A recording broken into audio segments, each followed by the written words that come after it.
অত্যাধুনিক সব ভয়ঙ্কর অস্ত্র উৎপাদন এবং বাণিজ্যে মেতেছে বিশ্ব। সেই দৌড়ে এবার সামিল হয়েছে এশিয়ার পরাশক্তি তুরস্ক। এরদোয়ানের দেশ হঠাৎ করে বিপুল পরিমাণ ট্যাঙ্ক উৎপাদনের দিকে নজর দিয়েছে।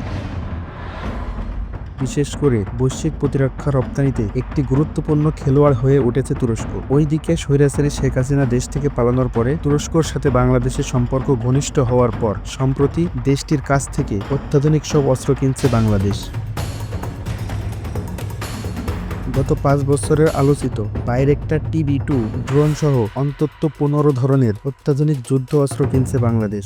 দুই দেশের মধ্যে এসব অত্যাধুনিক অস্ত্র কেনাকাটা এবং প্রতিরক্ষা সহযোগিতা অতীতের যে কোনো সময়ের তুলনায় ভালোই বেড়েছে। এই নিয়ে ভারতের মিডিয়ায় কম চর্চা হয়নি। বাংলাদেশের সামরিক বাহিনীর সক্ষমতা শক্তিশালী করার জন্য তুর্কির প্রতিরক্ষা সংস্থা Otokar Otomotiv ve Savunma Sanayi AS থেকে 26টি অত্যাধুনিক ট্যাঙ্ক কেনার জন্য আলোচনা চলছে বলে জানা গেছে। বাংলাদেশের চলমান সামরিক বাহিনীকে শক্তিশালী করার জন্য এটি একটি বড় ধরনের সক্ষমতা বলে মনে করা হচ্ছে।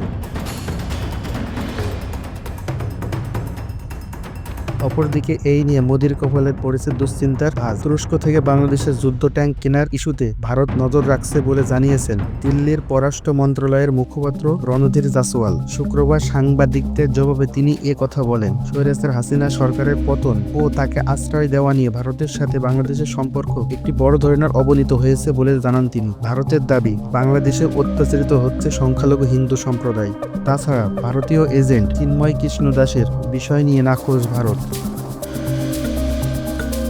এসব ছাড়াও নানা ইস্যুতে বাংলাদেশের সাথে ভারতের সম্পর্ক অবনতি হয়েছে বলে জানান তিনি। এমন পরিস্থিতিতে তুরস্ক থেকে যুদ্ধ ট্যাঙ্ক কিনছে বাংলাদেশ। ওইদিকে বাণিজ্যিক সম্পর্ক জোরদার হচ্ছে পাকিস্তানের সাথে।